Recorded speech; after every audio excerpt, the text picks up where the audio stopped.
السلام علیکم ورحمۃ اللہ وبرکاتہ۔ دوستو، آج کی اس ویڈیو میں ہم بات کرنے والے ہیں کہ نبی پاک صلی اللہ تعالی علیہ وسلم کا چہرہ مبارک کیسا تھا۔ بہت ہی پیاری ویڈیو ہے دوستو، آپ کا ایمان تازہ ہو جائے گا، اسی لیے ہم آپ سے گزارش کرتے ہیں کہ ویڈیو کو آخر تک ضرور دیکھیے گا۔ تو چلیے دوستو، بنا دیری کی ویڈیو کو شروع کرتے ہیں۔ دوستو، نبی پاک صلی اللہ تعالی علیہ وسلم کے جسم مبارک کا رنگ کیسا تھا؟ نبی پاک صلی اللہ تعالی علیہ وسلم کے جسم مبارک سے کون سی خوشبو آتی تھی؟ نبی پاک صلی اللہ تعالی علیہ وسلم کا مبارک چہرہ خوشی میں کیسا چمکتا تھا؟ حضرت سلیم رضی اللہ تعالی عنہا نبی پاک صلی اللہ تعالی علیہ وسلم کے پسینے مبارک کا کیا کرتی تھی؟ نبی پاک صلی اللہ تعالی علیہ وسلم کا سایہ کیوں نہیں تھا؟ نبی پاک صلی اللہ تعالی علیہ وسلم کے جسم مبارک پر مکھی کیوں نہیں بیٹھتی تھی؟ مہر نبوت کہاں تھی اور کیسی تھی؟ نبی پاک صلی اللہ تعالی علیہ وسلم کا قد مبارک کیسا تھا؟ نبی پاک صلی اللہ تعالی علیہ وسلم کے بال مبارک کیسے تھے؟ نبی پاک صلی اللہ تعالی علیہ وسلم کی مبارک آنکھوں کی کیا خاصیت تھی؟ نبی پاک صلی اللہ تعالی علیہ وسلم کی مبارک بوئیں کیسی تھی؟ نبی صلی اللہ تعالی علیہ وسلم کی مبارک پلکیں کیسی تھی؟ دوستو، ان تمام تر سوالات کے جوابات ہم آج کی اس ویڈیو میں ہم آپ کو بتانے والے ہیں، تو آپ سے گزارش ہے ہماری ویڈیو کو آخر تک ضرور دیکھیں۔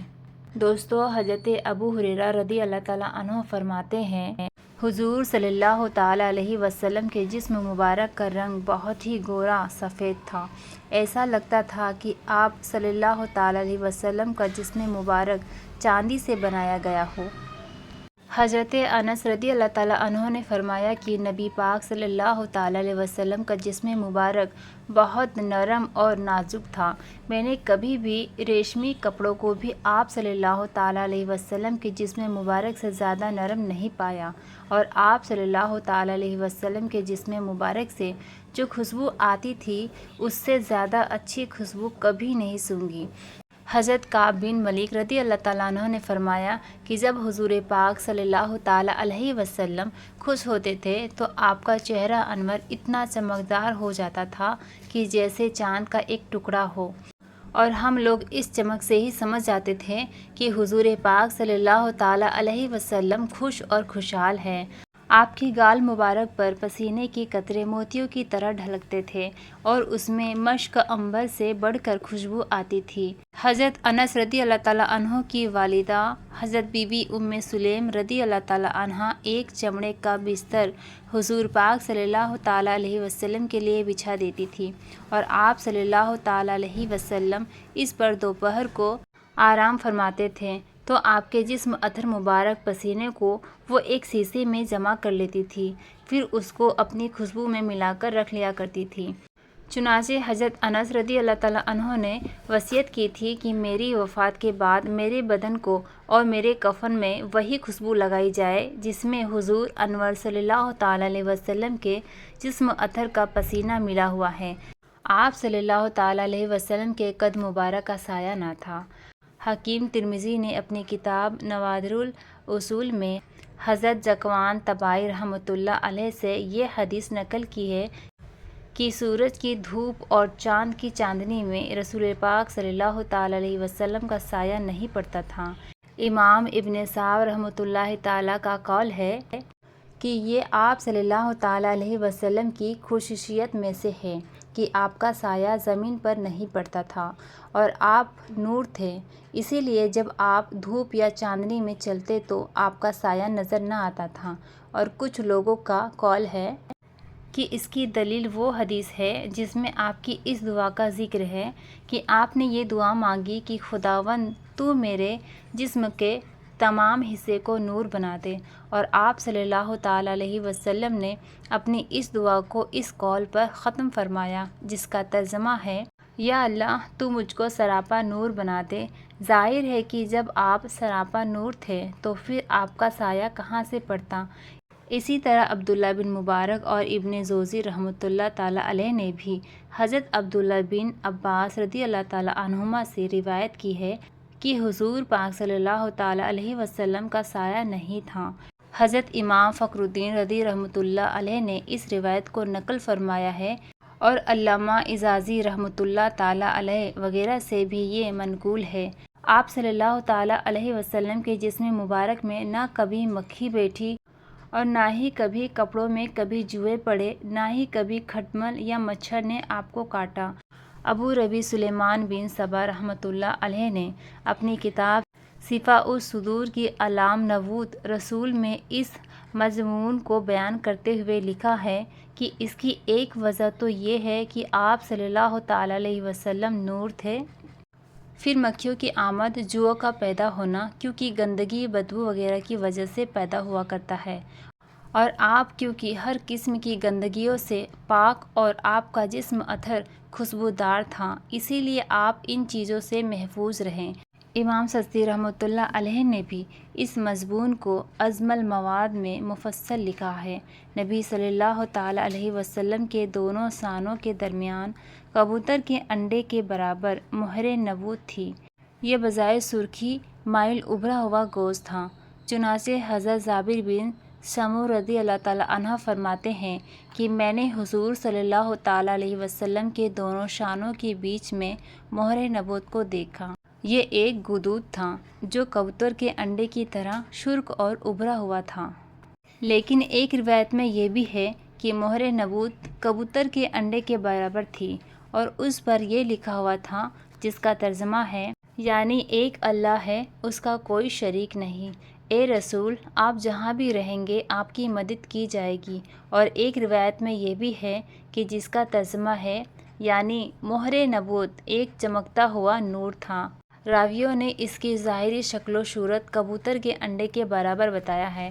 حضرت انس رضی اللہ تعالیٰ عنہ کا بیان ہے کہ حضور انور صلی اللہ تعالیٰ علیہ وسلم نہ بہت زیادہ لمبے تھے، نہ آپ کی لمبائی بہت زیادہ کم تھی، آپ کی لمبائی میڈیم تھی، اور آپ کا مقدس بدن بہت ہی خوبصورت تھا۔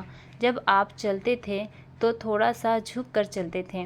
اسی طرح حضرت علی رضی اللہ تعالیٰ عنہ فرماتے ہیں کہ آپ صلی اللہ تعالیٰ علیہ وسلم کا قد یعنی لمبائی نہ بہت زیادہ تھی نہ بہت کم۔ میں نے آپ جیسا نہ آپ سے پہلے دیکھا نہ آپ کے بعد۔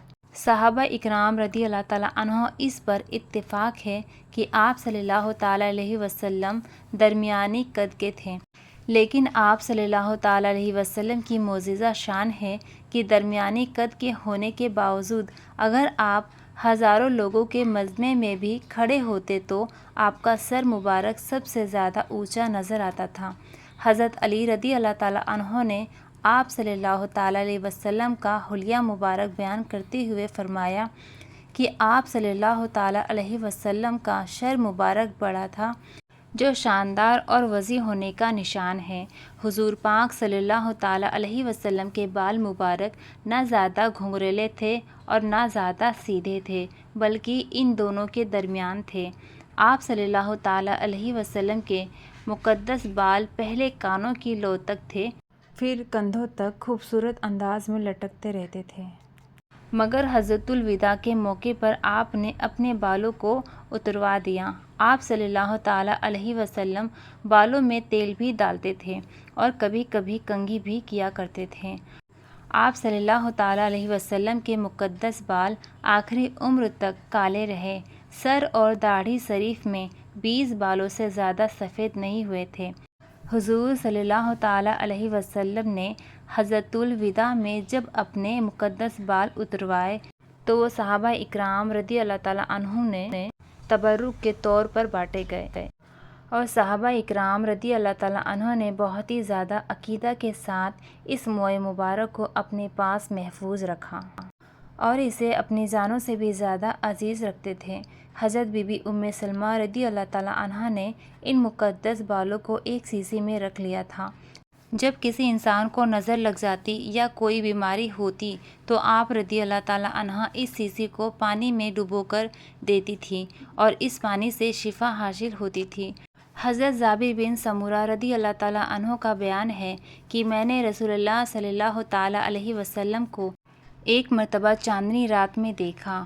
میں ایک مرتبہ چاند کی طرف دیکھتا اور ایک مرتبہ آپ صلی اللہ تعالیٰ علیہ وسلم کے چہرہ انور کو دیکھتا تو مجھے آپ کا چہرہ چاند سے بھی زیادہ خوبصورت نظر آتا تھا۔